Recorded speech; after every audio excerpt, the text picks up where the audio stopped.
Uh-oh, I hear dogs. I hear dogs doing the dog.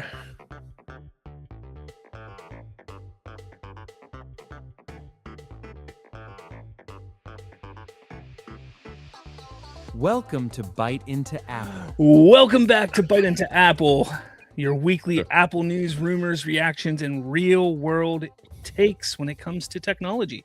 I'm Slav, and with me, as always, is The Donger Lord. Jeez. Yeah, I may be sick and barely awake, but I'm here. Oh boy, so we got some things to talk about today. Let's see. We have the March 4th event or experience. I'm sorry, the experience. Oh man, I did the thing. I got it. There we go. Do it again. Hail Hitler. I mean, sorry. Whoa. AI camera move. Oh god, as I move my mouse and almost X out of Chrome, that would have been my 13th reason. I would have just killed myself right then and there. Jeez. But okay, we got the March 4th experience to discuss. We have a ridiculous rumor when it comes to the iPhone 18 that it is probably the stupidest thing that I've seen in years, and people were actually believing it, which is ridiculous. But have you played with your new thingy yet? I'll jump the gun on it. It's sitting right in front of me. Well, so you're familiar with how it charges. Oh, yeah. There's a spoiler. Ooh. Let's see. We got some Mac Mini news in the US of A. We got MacBook touch screens possibly coming soon. And honestly, for the non-Apple stuff, we have just a single topic I want to discuss because it actually does. I think we'll have a good discussion on it when it comes to Phil Spencer leaving Xbox. So we'll get into all of that here momentarily. But before we do that, I do want to talk about what happened this past week in the history of technology. I was born. Tim Cook posted on X, Steve was an incredible leader, innovator, and friend whose world-changing ideas moved all of us forward. And he's talking about Steve Jobs. He said, celebrating his remarkable life and legacy today, which was February 24th, on his birthday. His birthday was February 24th. He would have been 71 had he still been alive. And as we always do, we look at the impact of these anniversaries, these birthdays, and there's no denying the impact that Steve Jobs left on this world by creating Apple, by creating all of these different things, and just pushing forward technology in a way that I don't think a lot of people ever thought possible at a certain point in time. For you, what do you think is his best and greatest achievement? Probably the iPhone. I would say the iPhone is still probably the greatest thing to come out of Apple. I'll die on that hill. At the time, the innovation for it was ahead of its time. And I mean, it's kind of slacked off nowadays, but you can only innovate the phone so much now. But yeah, I mean, but when it first dropped, it was phenomenal. And you're not wrong. But I have to sit there and think, like, do we get to the iPhone without the iPod? No, probably not. Is the iPod even more important and a bigger deal than the iPhone was? Now, I get what the iPhone has done. I mean, the iPhone, that was the true beginning of the smartphone revolution. You had BlackBerry before that. You had some, smartphones here and there, but the iPhone is what really just made the smartphone market take off. But you could say the same thing about iPods. I mean, before the iPod, sure, you had these little MP3 players that were coming out and could hold, 15 songs, if that, or 10 songs or something like that. But you didn't have something that could fit 200 songs in your pocket. And that's how they touted it when they first announced it. The ability to do that, the hardware that they had to make everything smaller to fit into that little portable, essentially it was just a hard drive with a screen on it, essentially. Yeah. But the technology that they had to use and create and to make that happen, I think is how they were able to get to the iPhone. And for me, I think you could say either one of those. You could say the iPhone, you could say the iPod, and you wouldn't be wrong because they both were massive achievements and huge in the life of Steve Jobs. And the craziest thing about it is Steve Jobs, let's not forget, in the early 90s, he was ousted from Apple. He was ousted from Apple. He went and made his own new project after that called Next, and he made a Next machine, another computer. It was called Pear. No, but when he came back in the late 90s to fix Apple, which was in a terrible way, like they were completely lost without Steve Jobs. But when he came back, he simplified everything from the Mac line, and then he simplified things from a production standpoint, and then he jumped in and started innovating.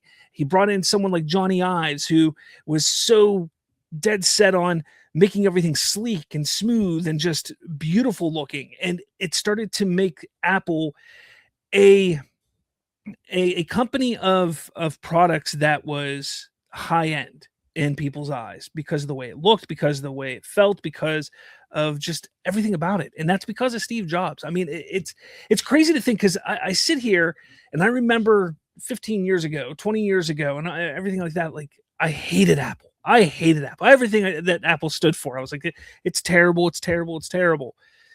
But now that, like, I've opened my mind and I understand, and like I look at technology a different way, I sit there and I see, holy crap, Steve Jobs, he was an amazing innovator. Like, he truly was. And yeah, I mean, it sucks that he didn't get to see the Vision Pro. Yeah, I mean, truly lost knowledge to him. Yeah, but honestly, it is curious to even fathom what he would have come up with in this new era of technology, where we are with AI, where we are with VR and AR and things like that. What kind of stuff would he have pushed into coming into fruition through Apple in this time? It's crazy to even think about. Such a smart man that thought potatoes could cure cancer. It's crazy. I'm spicy. I'm not. Yeah. But yeah, then he like refused cancer treatment. And he was like, "No, I'll eat plums and pears and potatoes, and they'll all cure me." Dumbass. All right, moving on up to the east side. So this people actually believed that this rumor, this whole idea for a new charger on iPhone 18 was real. So somebody posted, I don't know where it was at, but said, yesterday I got the iPhone 18 and this is the charger. And it's essentially a MagSafe looking charger, but like the MagSafe that you put on a MacBook. And here, yeah, I actually have one sitting right here right now.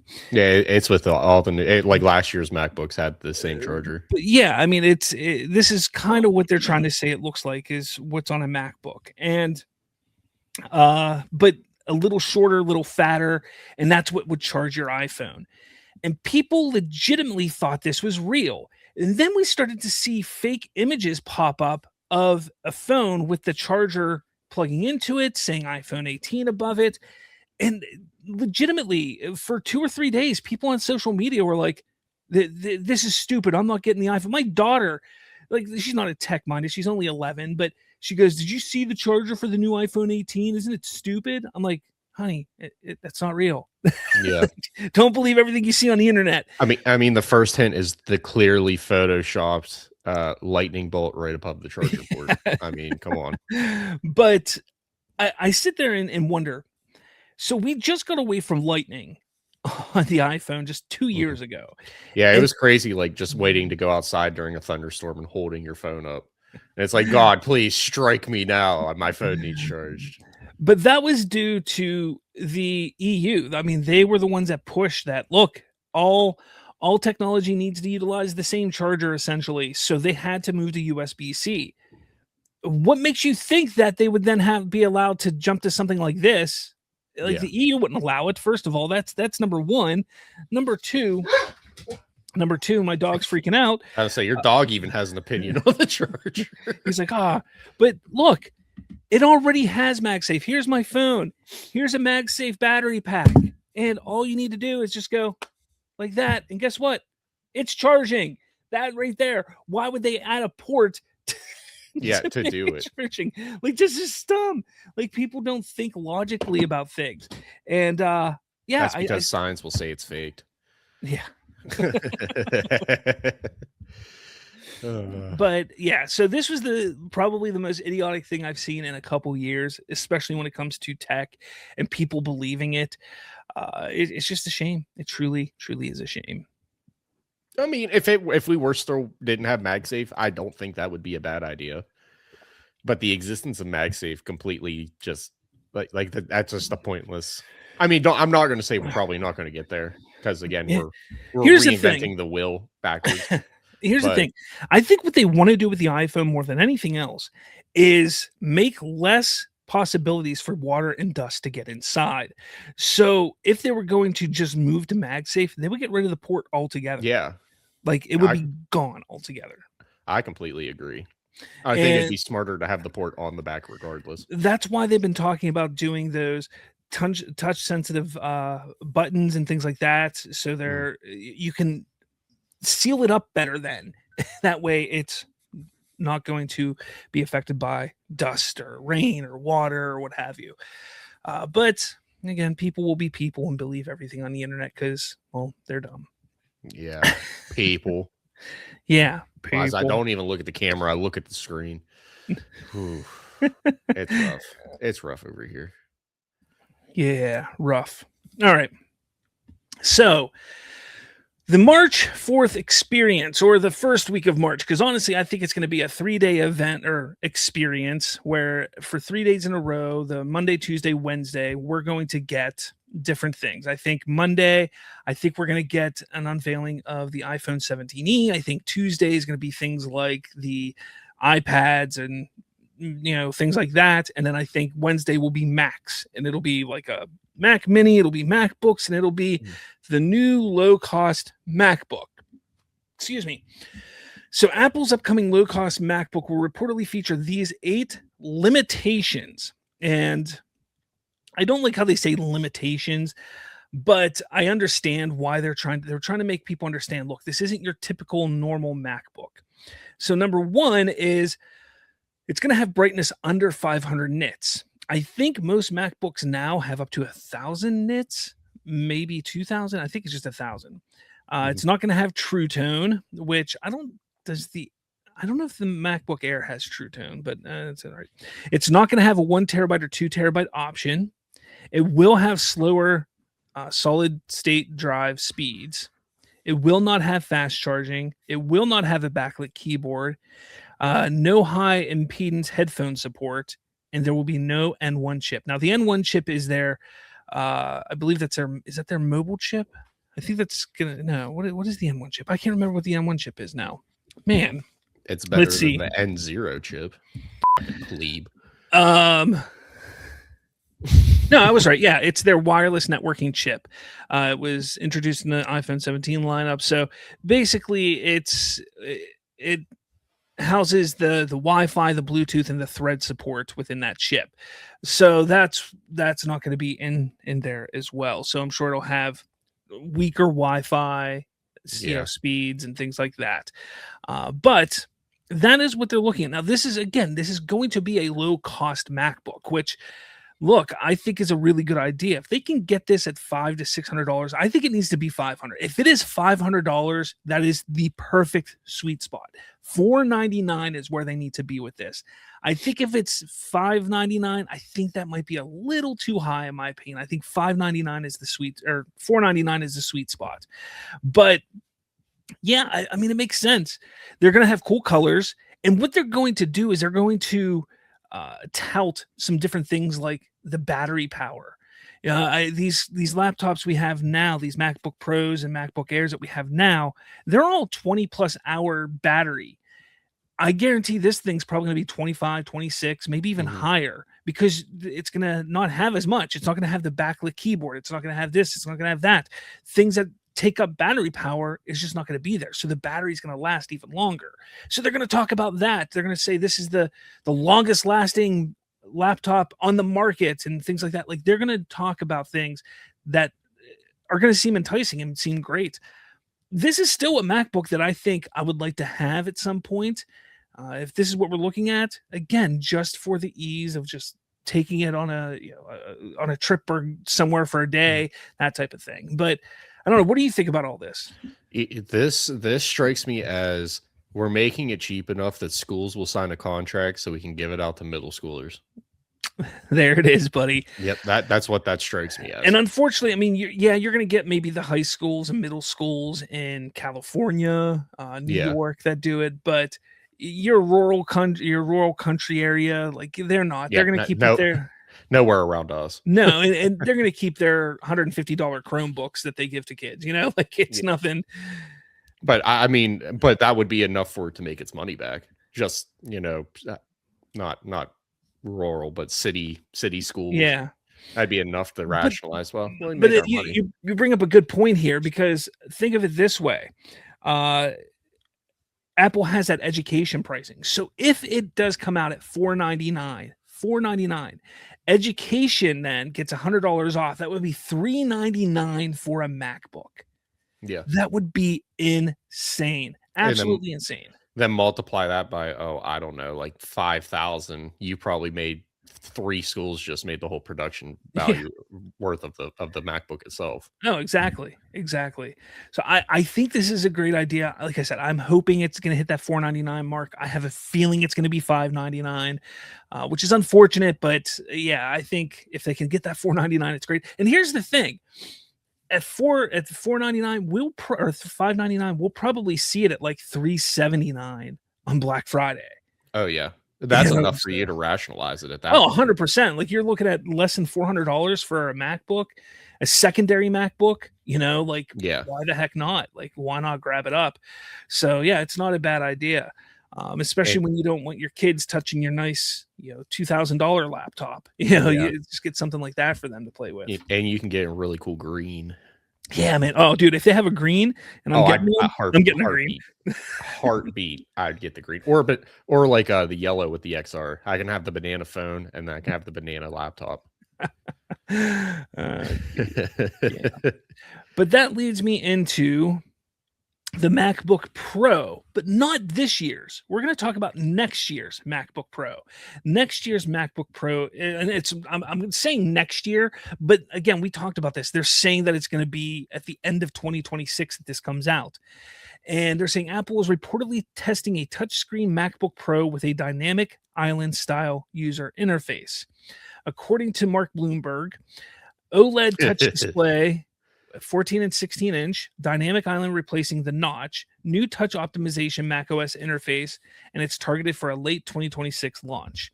They say this is huge. Apple has rejected Touch Macs for years. Now they may completely rethink macOS interaction.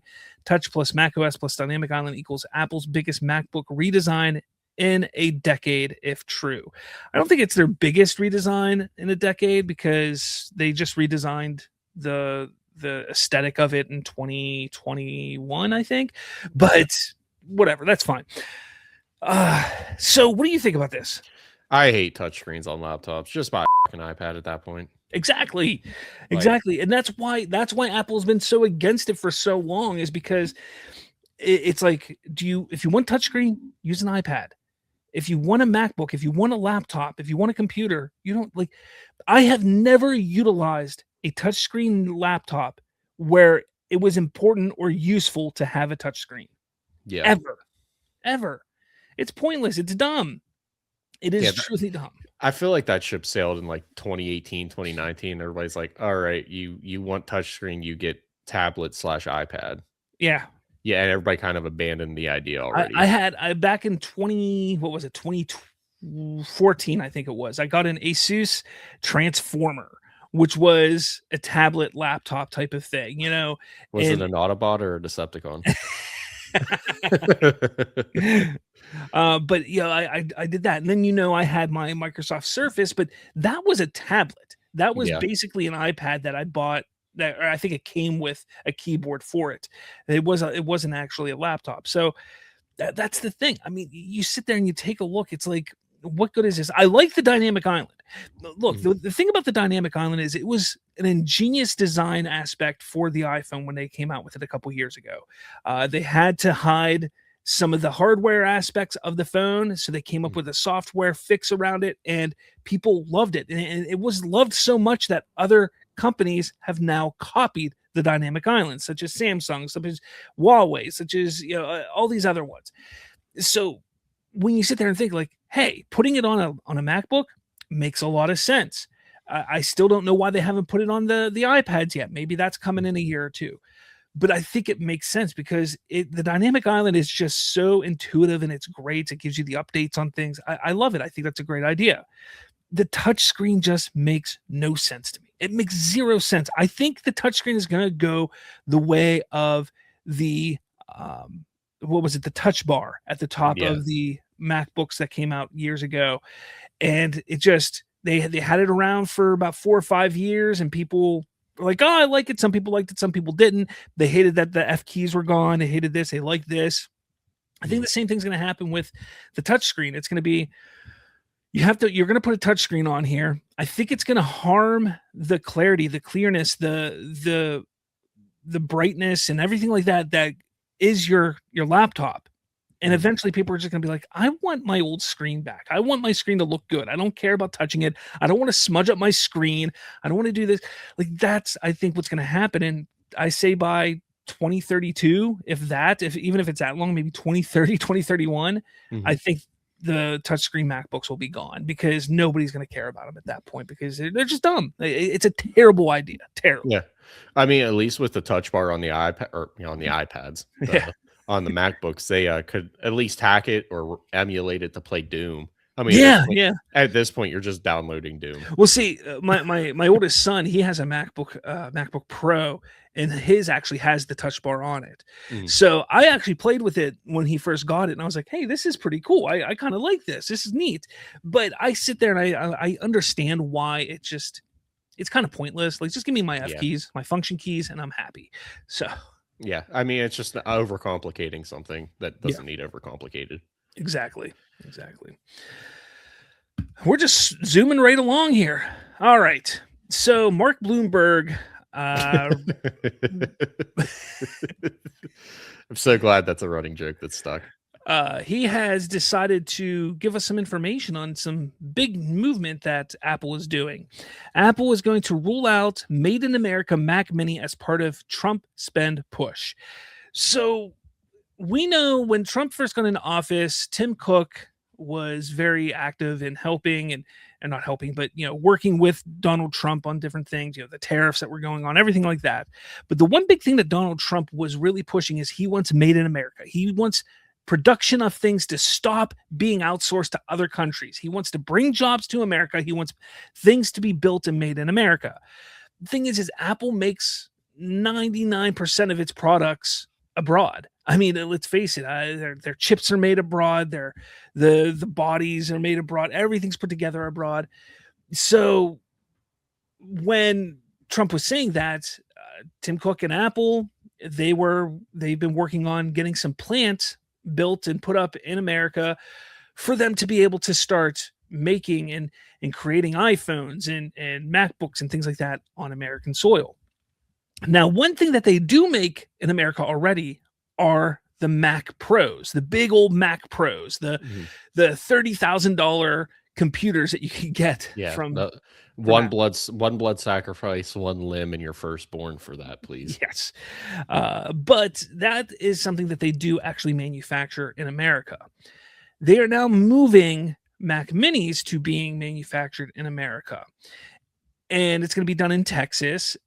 And I think Mark Bloomberg made a good point in a follow-up post. He said, the more I think about this, the more it becomes obvious that Apple had no choice but to do this. At some point, the Mac Pro is going to be discontinued. The headlines that Apple nixed its only made-in-America product wouldn't go down well. And he's not wrong. It wouldn't go down well if they stopped producing anything within America. And they are moving. Like I said, they are working on getting phones and chips and things like that done in America. But there's never going to be a time where 100% of what Apple makes is going to be done in America. That's just not going to happen. The big thing that they're really working on right now is getting pulled out of China. Like China. But yeah, I don't know. Like, I also think that this is a great way. Look, the Mac Mini is one of the best selling desktop computers out there. I mean, at $499, you get probably the most powerful low budget computer that you can get for $500. And again, if you have an education discount, you're getting it for $400. It's just one thing after another. Like, you can save a lot of money on those things. They're great little machines, and to make them in America, they can also utilize it as a tool to train American workers on how to create and make these products. So when they pull some iPhone production or MacBook production or screen production or whatever it is here, it'll go a long way because they already have employees trained up on what to do. So I don't know. What are your thoughts?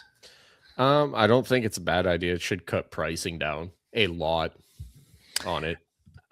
Will it though? You think it would, but I don't think it will, because they're making this stuff overseas where the cost of labor is a fraction of what the labor would cost here. So you're looking at, okay, you're going to be paying probably the same, for when it comes to labor and production and everything on America as you would abroad. So when I sit there and think about it, it's kind of like, I don't think we're going to see the Mac Mini drop in price, but I don't think we're going to see it go up in price because of this. If it goes up in price, it's going to be because of the stupid RAM prices right now. But yeah. Damn you, AI. Old man yells at cloud.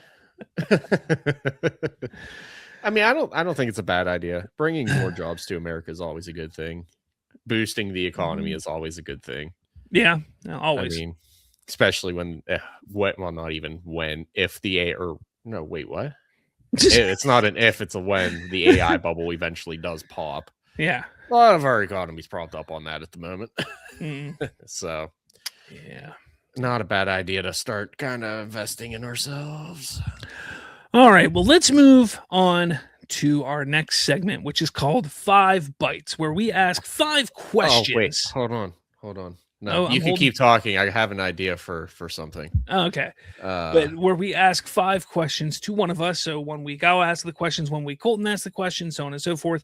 And you answer them as quick as you can. They're kind of hot takes you might have. You can explain it as deep as you want, but it's 5 bites, just 5 questions. And I encourage anybody who listens or watches the show to send us a message, put a comment down below and say, hey, I think these would be some questions perfect for 5 bites. And you can throw them in there and we can utilize them on an upcoming show. Colton, are you good? Are you ready? So I got 5 bites here for you. Ready? Probably. All right. Would you switch from iPhone to Android for just $1,000? No, add another 0 or 2 or 3, maybe. If you switch me to 3 zeros, yes, hands down. But that would be forever. Like, you would never be able to switch back. Oh, man. Yeah, for 3 zeros, maybe. 3 more zeros.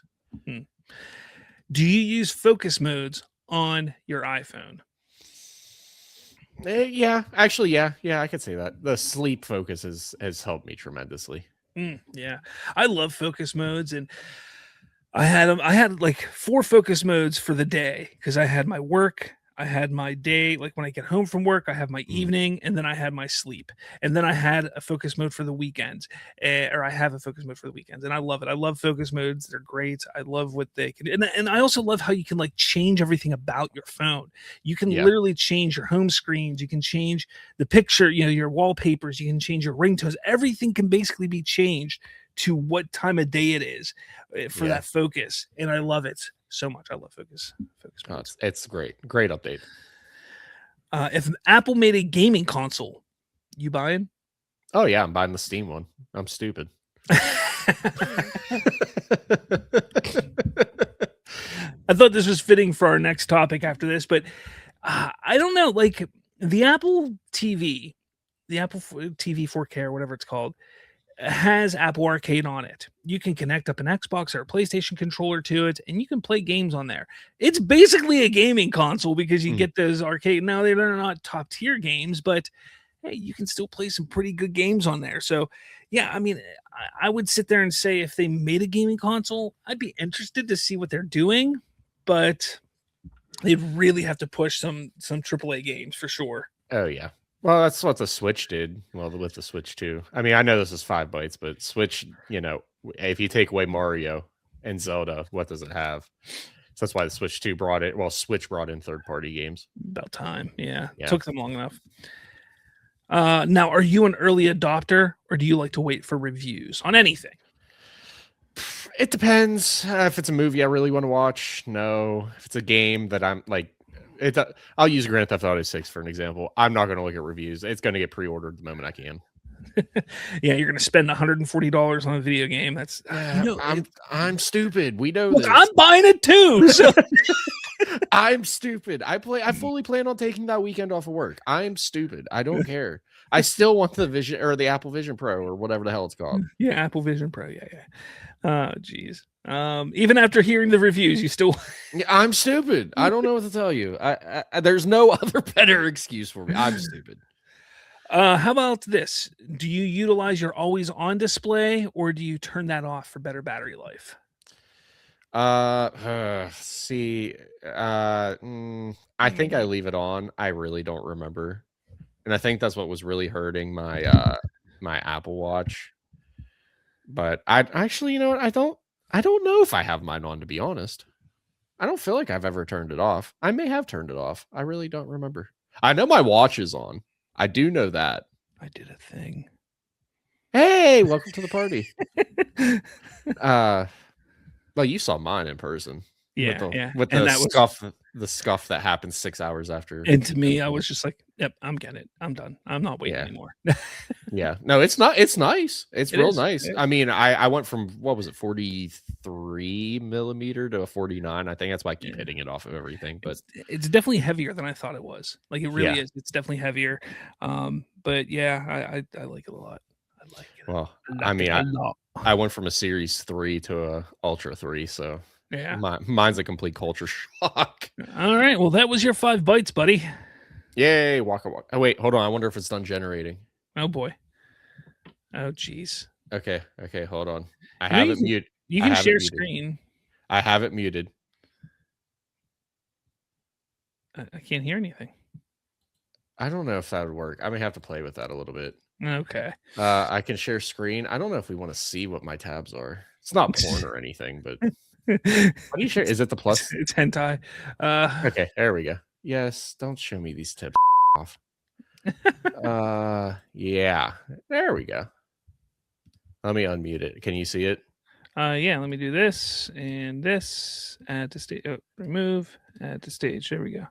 Okay, so it's not like what I was doing with Kurt Cobain right after the last episode, but this would be a nice little thing. You just get Pac-Man.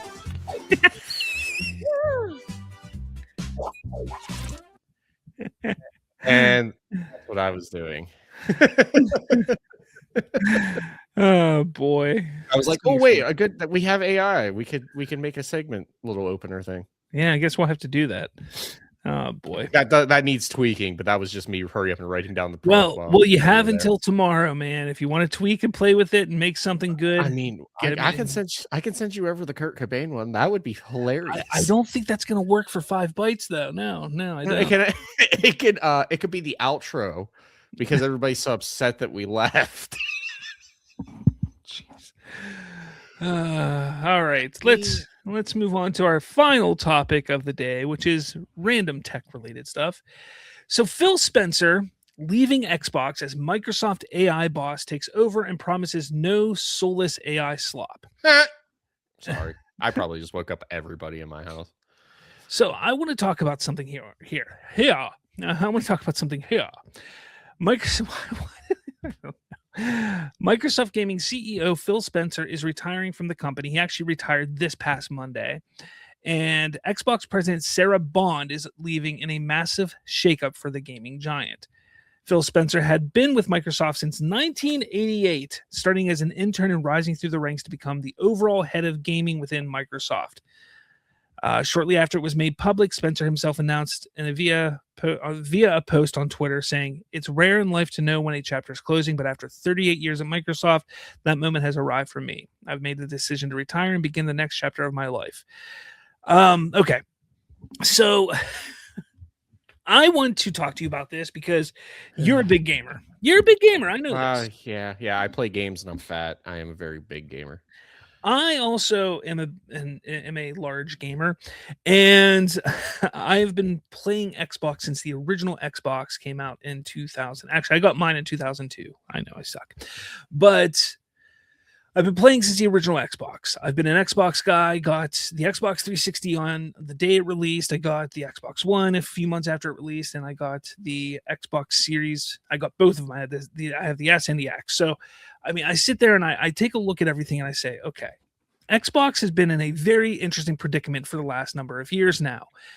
Let's not forget the debacle that they found themselves in when they first announced the Xbox One back, what was that, 2012? When they announced 2013, something like that? Yeah, something around there. When they announced that and they were like, TV, TV, TV, TV, TV, TV, TV. Oh, yeah, video games too. TV, TV. Yeah. And people were like, what are you doing? Like, this is a gaming console, not a media console. And so then they had to change that, or the always online thing, or the Connect 2.0 or whatever it was called. Like, there were so many different things that they did with the Xbox One that just really screwed up the momentum that they had from Xbox 360, which the Xbox 360 blew the PS3 out of the water, was huge, was great. The only reason why it didn't win is because Nintendo decided to just release the Wii, and for some reason everybody thought it was the greatest thing since sliced bread.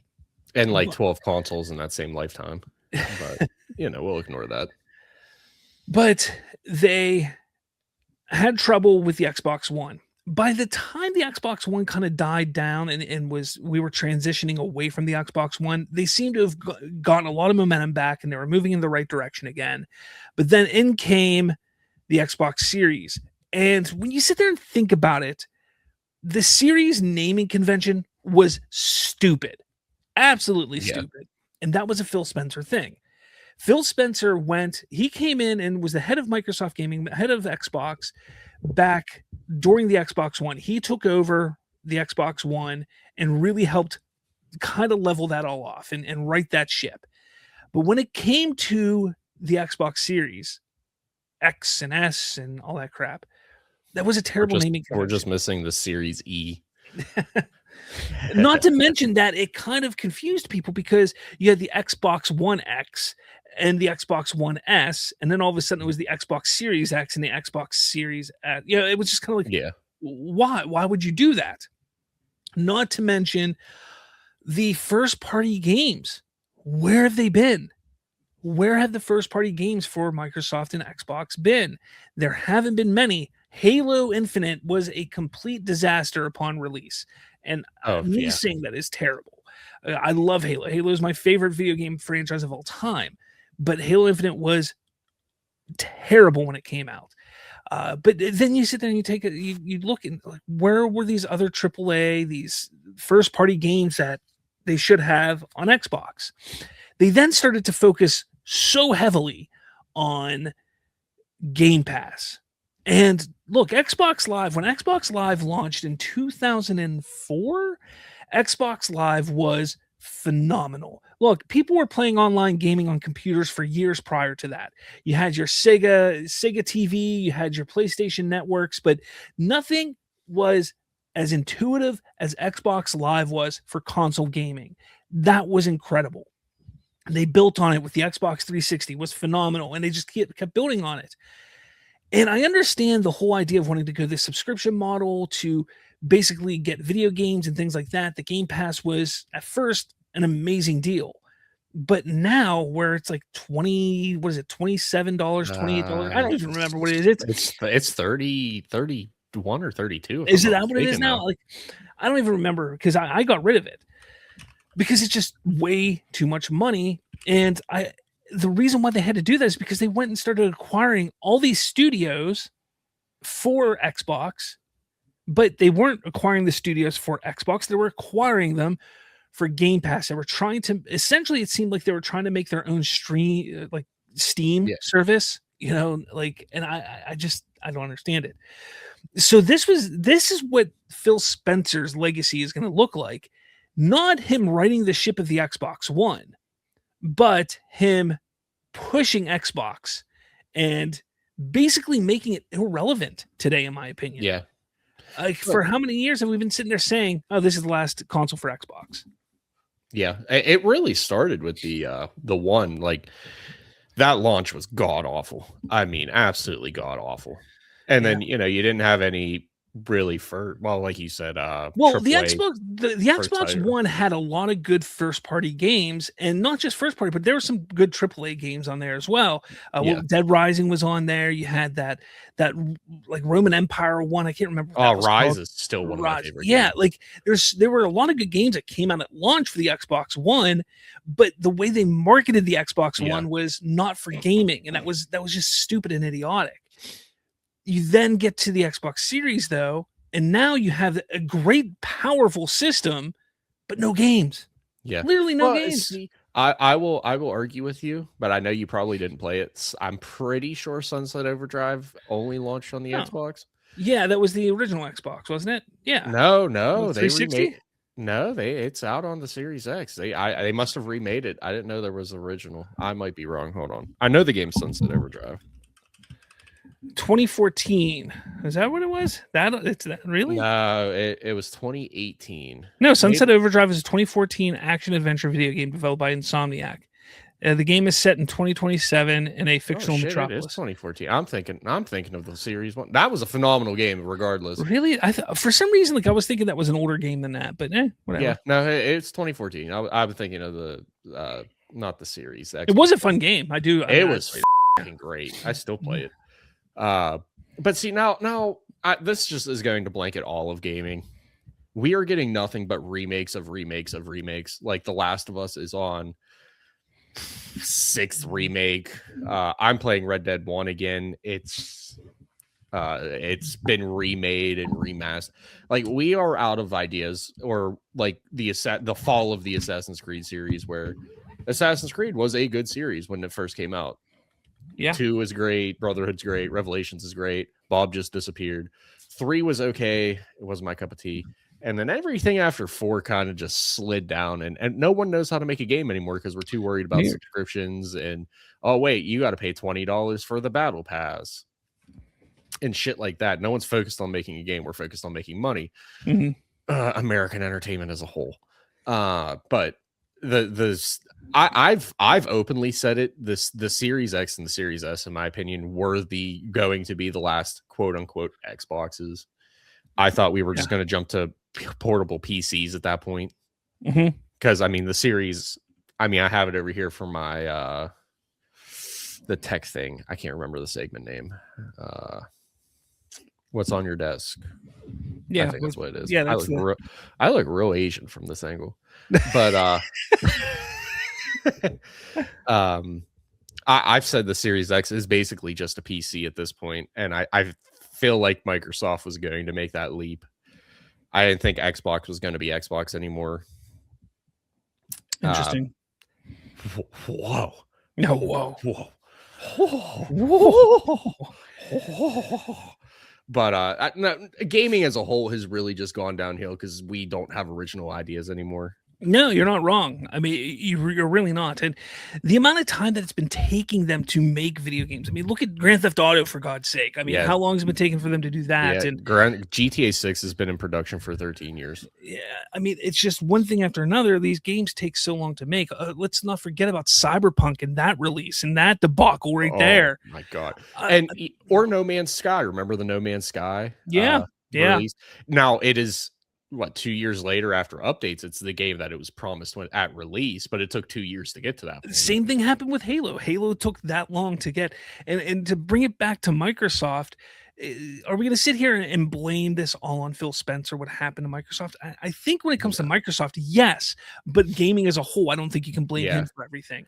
No, that's just the slop that we get shoved down our throats. Exactly. Day in and day out. But for me, like, I honestly, I sit here and I think, like, Xbox, there wasn't a time that went by that I didn't like want to play games on my Xbox. But there's literally nothing out for it right now. Like, there's literally, like, yeah, sure, the latest sports game that I want to play, or Halo. I mean, that's dead. We don't have another Halo right now. But what else is there to play? There's just nothing. You can play the AI slop that is Call of Duty Black Ops 7. Oh yeah. Where they openly have you seen anything about that? No. It's not even a Call of Duty game. And they've literally openly admit they used AI for it. Like it's not a call. It's like it's kind of like Dark Souls, but not as hard. So you like how have you played like Black Ops 2 or anything?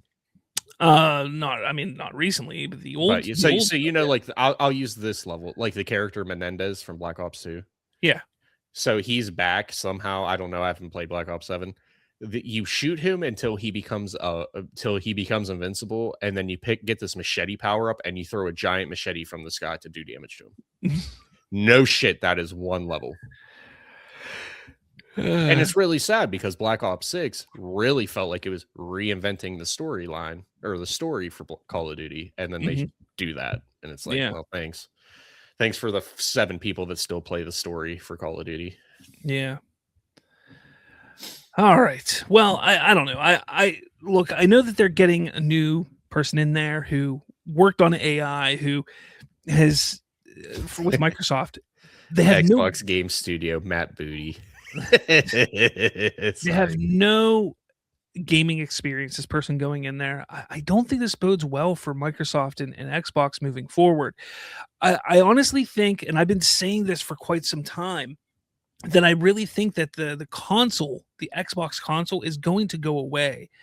I said that the next generation, so this next one that's going to come out in a couple of years, I think that's going to be the final console for Xbox. I truly believe that they are focusing more on this whole Game Pass idea. However, was that a Phil Spencer thing? Is that going to be this new person? Is she going to be the same way, or is she going to want to just dive back into console and take the crown that they had almost 20 years ago at this point with the Xbox 360?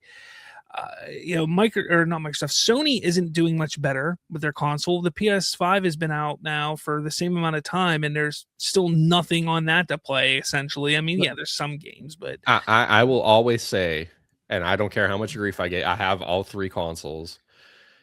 If you want to watch a movie, buy a PlayStation. Yes, Xbox still has video games.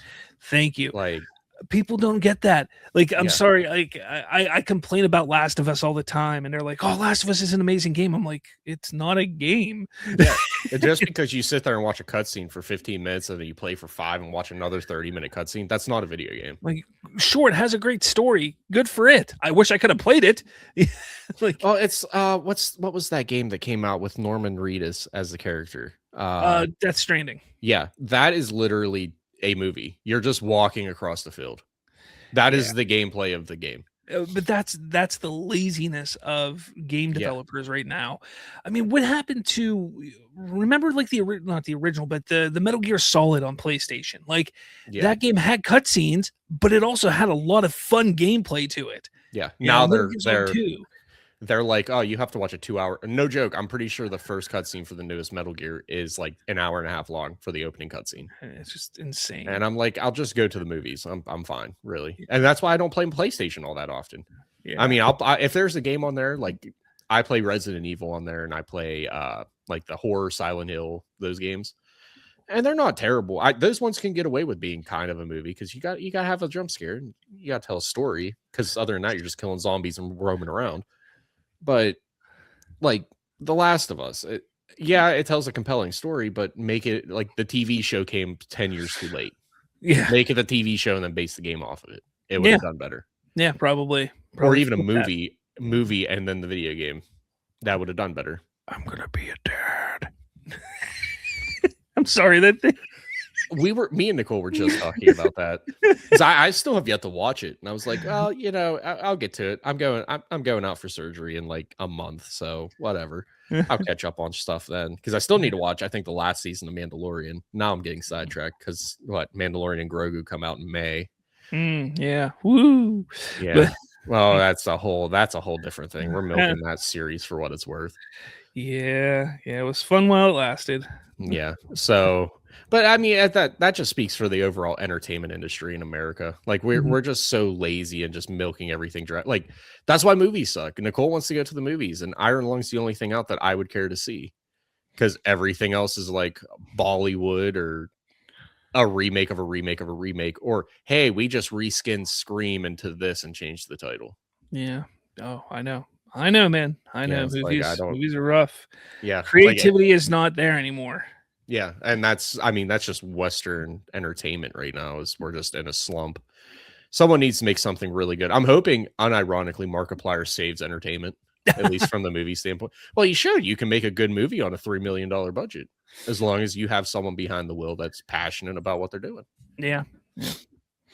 All right, kid, I got to ask you, what's on your desk? Kid, you're only 10 years older than me.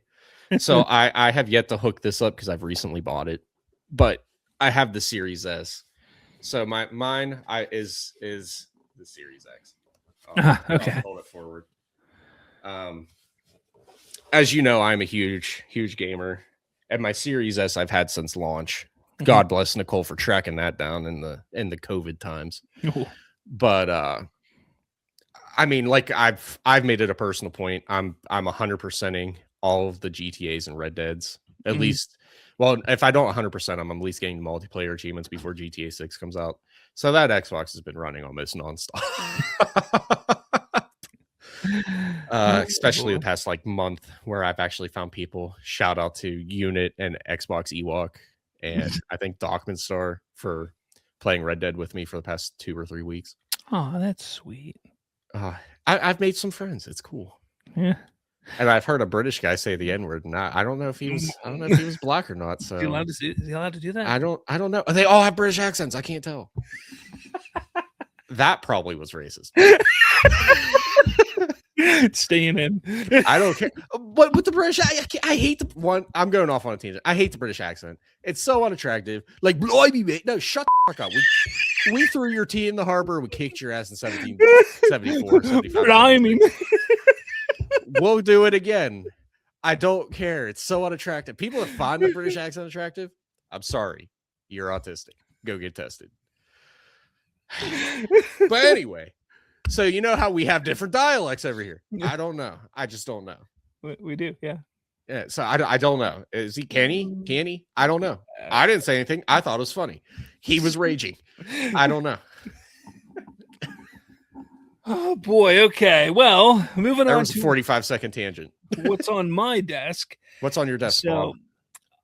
I know I've been saying for a couple weeks that, or for a few months, or for months actually, that I really wanted this Apple event to come because I wanted to get the M5 Pro MacBook Pro and all that kind of stuff. I thought you finally got the AirTag butt plug. I did. I got that too. But right in. But I decided to do the smart thing. Let's not forget that right now I am jobless. So spending $2,500 on a laptop is not really a smart move. Okay, YOLO. But I did spend about, with some gift cards that I got for my birthday and Christmas and things like that, plus trading in my MacBook Air for about $1,100. I got this bad boy right here. Box. You overpaid for the box. I'm sorry. It is. I can't see. There we go. You're good. There we go. M5. Nice. Yeah. 24 gig memory, 1 terabyte storage, silver. It is a beautiful machine, and I tell you what, I haven't gotten to play with it too much since I got, because it just threw the box on the floor.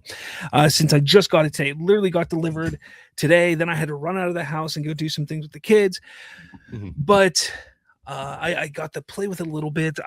This whole entire time I've been sitting here watching and monitoring my my CPU use and my memory and the energy and stuff like that, because I just kind of want to see what it looks like compared to my MacBook Air. And then the fans have never turned on this thing. Like, I've not throttled this at all sitting here, which is phenomenal. So for me, I love it so far. The speakers are great on it. Like, night and day difference between the MacBook Air and this MacBook Pro. So I can't wait to push it through its paces in the coming years. And like I said, it is a beautiful machine. It really is. And now, again, the reason why I decided to not go and not wait for the M5 Pro MacBook Pro is I know that the chip is going to be better. But do I really need it? That was one reason. The second reason was I can't justify spending. It essentially would have been another $400 or $500 on top of what I was paying for this one. And I was like, I can't justify it. And then I sat there and thought about like, okay, I want to get that cheaper MacBook at some point this year.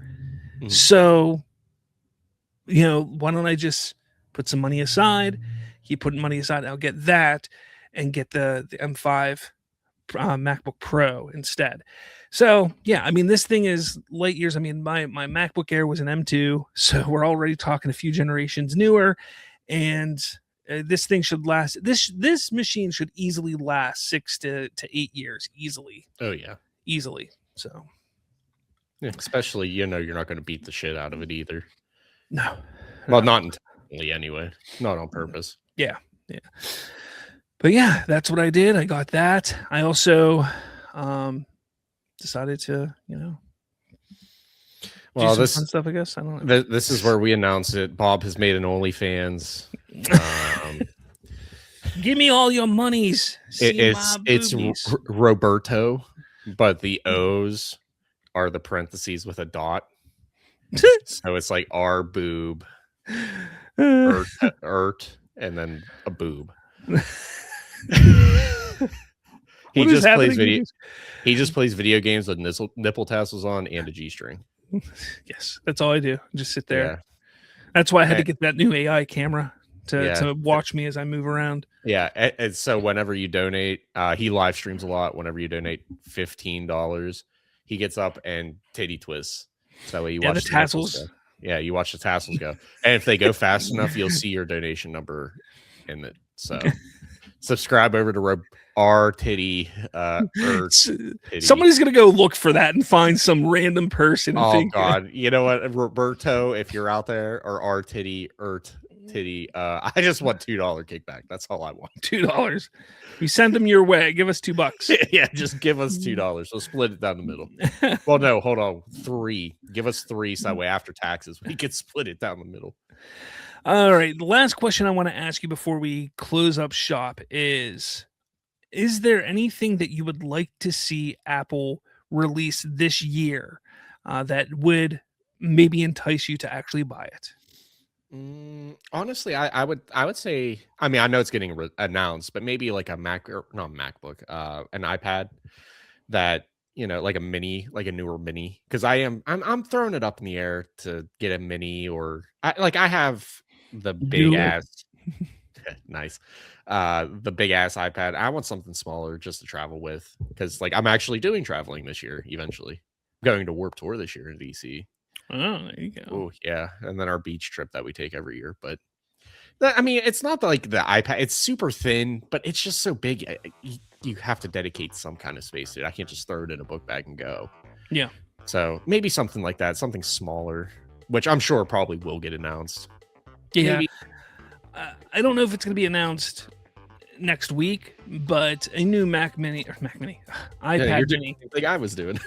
A new iPad Mini is going to be coming up for sure.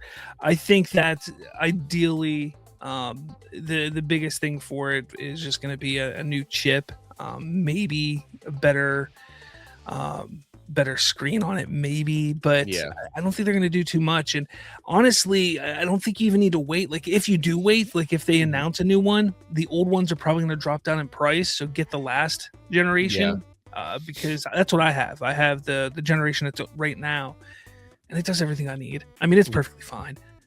Well, that's why I don't need it for anything fancy. It's just like reading and stuff like that. For me, like in a pinch, if I'm like, man, I want to edit something real quick, I can still do it on that iPad. Like it's powerful enough to still do a quick edit, to do something on there if I need to. But then I have my iPad M2 over there. Which that's what I do a lot of my stuff on, but I can't wait to jump into my MacBook though on editing on here. Don't jump into it. It's a lot of money. You'll break it. Don't do that. Stop it. Get some help. All right. Well, guys, it's been real.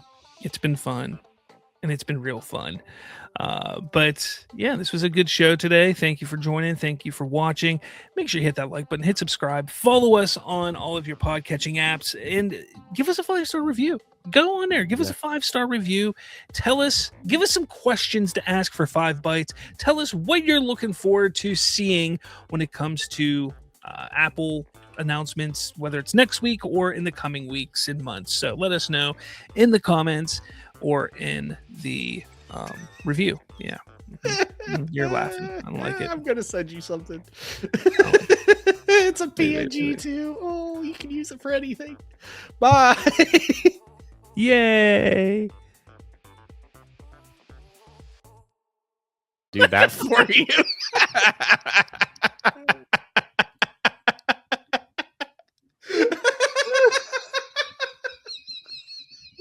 Wasn't what I was expecting. Definitely not what I was expecting at all. And the best thing is it's right under a baby picture.